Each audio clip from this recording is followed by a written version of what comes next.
నాన్న జాగ్రత్త, మీ చుట్టూ ఏం జరుగుతుందో చూసుకోండి, కేటీఆర్కు ప్రమాదం పొంచి ఉంది.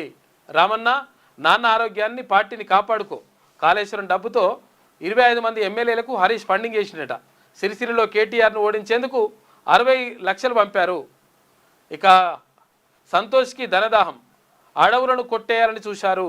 ఇప్పుడు ఇదంతా బాగానే చెప్తున్నావు. మా కుటుంబం విచ్ఛిన్నమైతేనే వాళ్ళకు అధికారం అన్న కుట్ర.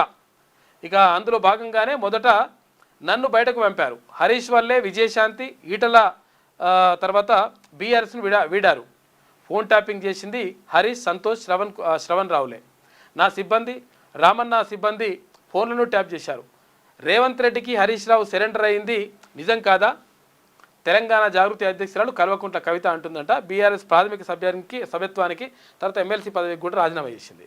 మంచిగా ఉన్నదమ్మా, మంచిగా ఉన్నది. ఇప్పుడు బాగానే చెప్తున్నావు. ఏమన్నది? ఇదంతా కూడా అన్నీ చేసిండ్రు, మోసం చేసిండ్రు, తర్వాత ఈ ఫోన్ ట్యాపింగ్ చేసిండ్రు, ఇదంతా కూడా లంగకథలని పడ్డరని చెప్పేసి నిజంగా అంటున్నావు నువ్వు. మంచిగా ఉన్నది. కానీ మరి ఈ మాట 10 సంవత్సరాల నుంచి ఇదంతా కూడా లంగకథలన్నీ జరుగుతూ ఉంటే మరి అప్పుడేం చేసినావు? అంటే తెలిసి కూడా తెలంగాణ ప్రజలని మోసం చేస్తుంటే, తర్వాత అందరినీ మోసం చేస్తుంటే, ఈ ట్యాపింగ్లు బీపింగ్లు జరుగుతూ ఉంటే, తర్వాత మొత్తం ప్రజల సొమ్మునంతా కూడా కొట్టేస్తున్న విషయం కూడా నీకు తెలిసినప్పుడు కూడా, అంటే హరితహారం పేరుతోటి, తర్వాత ఈ దీంతో పేరుతోటి ఇక్కడ సంతోష్రావు కొట్టేసిన పైసలు అని చెప్పేసి అంటున్నావు. తర్వాత ఏదో విల్లాలు ఉన్నాయంట ఇక్కడ, ఆ విల్లాలకు సంబంధించినటువంటి విషయాలు కూడా బయట పెట్టిన మంచిగా ఉన్నది. మరి ఈ 10 ఏళ్ళు ఎందుకు బయట పెట్టలేదు?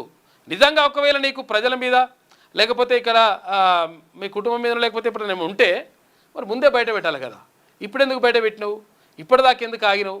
ఇవన్నిటికీ సమాధానాలు చెప్పాల్సిన అవసరం కూడా నీ మీద ఉన్నది. ఇప్పుడు ఇన్ని రోజులు ఆగినావంటే నువ్వు దొంగల్ని దాచినట్టే కదా. దొంగతనం జరుగుతుంటే కూడా నువ్వు సపరేట్గా చూసుకుంటూ కూర్చున్నట్టే కదా లెక్క. ఆ విషయానికి కూడా సమాధానం చెప్తే మంచిగా ఉంటుండేనేమో.